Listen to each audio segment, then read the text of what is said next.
Durut salam. Как дела? Namastute. Здравствуйте. Keys to victory. So, Israel Adesanya versus Paulo Costa.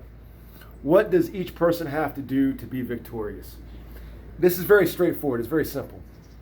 Israel Adesanya has got to have that front kick, that that Muay Thai kick on point. He's got to be able to get up and just get Costa under the chin. Costa is going to want to play forwards and backwards. He's going to want to come in, bop, bop, bop, bop, bop, bop, bop, retreat strikes, and then come in with the flurry, bop, bop, bop, bop, bop. It's the game plan that suits him the best. Israel Adesanya has got long, strong limbs. And he wants to play a dynamic pick and pop. You come into me, pop, I move, pop, I move, pop, I move. Combination, kick, I move. He wants to play pick and pop. Now, something was telling me that the advantage goes to Israel Adesanya. But when I did the fight analysis, I looked at the tape. Paulo Costa, his last 3 fights look amazing. He gets hit less than Adesanya gets hit. Adesanya was saying that Costa lets himself get hit. He kind of does, but the work that he's done, the strikes that he's taking significantly, like he's no more is he putting his chin down to get popped. He's tucking his head. He's doing it a little bit smarter. He's not trying to stay and trade as much as he used to. Now he wants to come in, trade, and then dip out, trade. Now, does he stick to that game plan as efficiently as he should? No, he gets caught up in standing and trading. But he is given way more than he's taken. Paulo Costa, the significant strike ratio has got to be crazy. I didn't look at the stats. I just looked at the tape. And the last 3 fights for Paulo Costa were dominant, and he's getting more and more dominant. And he kind of cleans up more and more of the stupid shit. But why did I get this feeling like Adesanya has got some crazy game plan that's going to work? I thought, hey man, if I'm Adesanya, I have Adesanya's skills. I got to take on Paulo Costa. What's the thing that's screaming out at me?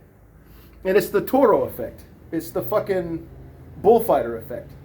And you want to wave your flag, get him coming, step out of the way, and then take him, put him on the chin, kick him in the solar plexus, right in the right at the belly button, take his wind out. You want to hit him one good time move and hit him, and then keep him going around. He's a big guy. He's got a lot of cardio. I'm not knocking his cardio, but when you're a bigger dude, when you're more muscular, you got to breathe in oxygen to every muscle cell the whole time. The more you throw, the heavier your limbs get, the bigger you are. Adesanya is his limbs, having that skinny rib cage, having the tiny waist, it's better as far as cardio, just from a mechanical standpoint. Whether his cardio is good or better, I don't know. You guys can argue about it in the comment section. I don't know. But here's what I know. If I'm Paulo Costa, I take the bait. I want to get in as much as I can and trade, clinch. Trade, clinch, trade, get out. And by trading, I mean I'll take 2 strikes to give you 5 of mine. Paulo Costa has got to believe that his strikes are worth 2 or 3 of the opponent's strikes. And they might be. He strikes hard. He's looking dominant. He's fierce. He sticks on you like glue. If I'm Paulo Costa, the way I'm beating Israel Adesanya is I am immediately cutting the distance. I do not want to be in kick range. If it's just kick, move, Adesanya will beat the crap out of him. Paulo Costa's kicks are lethal. They are lethal. But if it's just trading kicks, I think Adesanya's quick. Adesanya's quick. It's quick. You'll get him. You will land something. It will hurt. It's just not going to be full damage because he's going to be moving. He's going to be brushing. This guy's Muay Thai. Adesanya's Muay Thai. You got to kick him with an elephant. He's Muay Thai. He can take the strikes. Paulo Costa is tough. It's tough. Brasileño. Sí, brasileño. Que monstruo. How big. He's big and tough, you know. So, again, the tape. Costa's dominant. He's glue. If he can go in and trade a favorable ratio, I give you 5, I take 2 of yours. I give you 3, I take 1 of yours. If he could do that and then clinch, if he could do that or move back and then try to see if he can get a kick, catch Adesanya moving with the kick, that's where Paulo Costa is dangerous. That's the key thing we're going to learn in the first round. Is Adesanya, is his quickness quicker to get out of the way of everything dangerous of Paulo Costa? I don't know that. I don't know if he is. It's going to be very interesting to see. Is Costa, can he stay glued to Adesanya? Is he quick enough?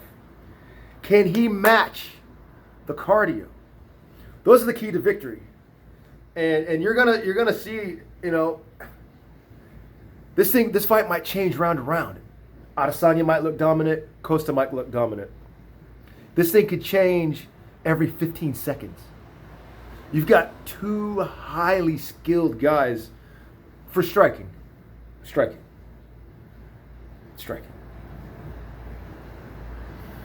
I think Zabit Magomedsharipov at 145 can outstrike these guys, right? So if they both fought at 170, say Paulo Costa and Zabit Magomedsharipov fought at 160 or 170, whatever Zabit's natural weight is, he'd win the fight. He'd win the fight because it would go into grappling, and he's not gonna fall for some bullshit, right? Paulo Costa's arms aren't as long as Adesanya's arms. His legs might be the same, so if it's a game of reach, Adesanya's got a slight advantage, but the game isn't reach. The game is pick and pop. Who can go in and have a favorable strike trade, 5 of mine to 2 of yours? That's a favorable strike trade. Who can guard their button? And who can move out of danger? Also, in the inverse, like I said, who can clinch up the other guy when they've got a head of steam? That's the thing. You got to tie up the guy with the hot hands. Who's ever getting the hand speed going? Who's ever getting the fucking movement right? Got to tie that motherfucker up. I don't think this is going to go to the mat very much. Just not. Neither guy seems to like to do that much. If it goes to the mat, it probably favors Paulo Costa. I mean, the dude is a Brazilian. And the thing that they do in Brazil is grapple. Whether it's luta libre or whether it's Brazilian jiu-jitsu, it would boggle my mind. It would blow my mind if Paulo Costa didn't play football, soccer, or if he didn't fucking get on the ground and roll with someone big time down there in Brazil. It would be beyond dumb. I'm a judo guy. If a Gracie or a Machado or somebody of that caliber was next door to me, I'd be a grappling jiu-jitsu motherfucker. I would be. If Rickson Gracie lived next door to me, well, he's a red belt in judo too. But that's what I'm saying is it. Paulo Costa's got to know how to grapple. Adesanya may or may not be on the same level. I don't know. I don't see these guys grappling much. It's just kind of not their thing. But to summarize, let's go back through keys to victory. Boom. For Israel Adesanya, stick and move. Stick and move, and when your hands get hot and you got them covered, fucking go for it. When Paulo Costa is trying to go right down the hallway, front and back, front kick that motherfucker right up against the button. Get him under the button. Get him under the button. And when Paulo Costa is trying to come, use your reach advantage. If his hands get hot, move. Bah! You know? Move and get him. Move. Whoa, bah! Adesanya's got some gagey in him. So he can be completely lean back and get a lot on that. So yeah, toe to toe to toe, move back, strike, guard your grill. It's simple. If you're Paulo Costa, you want to get in close, and you want to trade. Use your kicks, but that's not where your advantage is. Get close, tie him up, tie that motherfucker up when he's got hot hands, and just dance with him. Tie him up and dance with him. Don't let him wiggle out. He's your dance partner. When he breaks, you just want to shoot up real quick, right into the button. It's a game of the button. You can't. These guys are going to be striking each other ferociously. You cannot let it go to the judges. If you're either guy, the judges can rob you. There's going to be so many good strikes for each person. Both guys are going to be fucking touch the fuck up, bruise and whatever. Do not at any point let it go to the judges. Ask Dominic Cruz. Ask Dominic Cruz if it favors you to put the fight in a judge's hands. No, you got to knock the other guy out. Either guy. Both guys. Both guys got to be looking to knock the other guy out. All right? And for all y'all who thought I forgot, Hare Krishna. No, I didn't forget that I am a Krishna Bhakt, Shiva Bhakt. I didn't. I just respect the fighters from the Caucasus Mountains so much, and I respect the discipline of Islamic life so much that, you know, I've got family, a lot of family that is Islam, Muslim. So, you know, I grew up hearing Inshallah, Mashallah, Alhamdulillah, Alhamdulillah. I grew up, we said hello, Salam, Salam, Salam, and, you know, sometimes somebody would get real Persian and go Durut, Durut Salam, or just Durut Salam. You know, we come from the tradition, my family, of Khorda. Khorda. When we say goodbye, it's Khorda Hafez. Khorda Hafez, which means may the protector protect you. If you have a better definition of it, you know, write it down.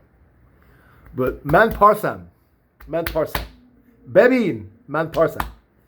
So I come from the ancient Persian people. Man Parsam, Man Madam. You know, I come from the Medi people. Man Rosam. I come from Russian people. Dr. Kayvon Dehnad, my cousin, the 9th Dan Red Belt. There's one person in the world that I think is a higher ranked judo person on the judo council. His dad was a Persian man who was Persian and Kurdish and some whatever else. And he lived in the Caucasus Mountains.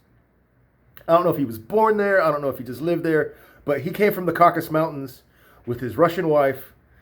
And, man, I'll be real honest. I don't know if that's Kayvon's mom or not. That's my grandma's mom.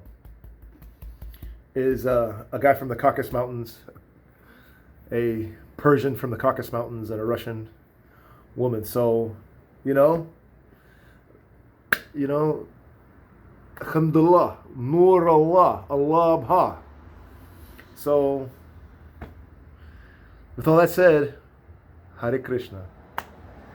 Hare Krishna. Hare Krishna. Krishna Krishna. Hare Hare. Hare Rama, Hare Rama, Rama Rama, Hare Hare. Khodafez.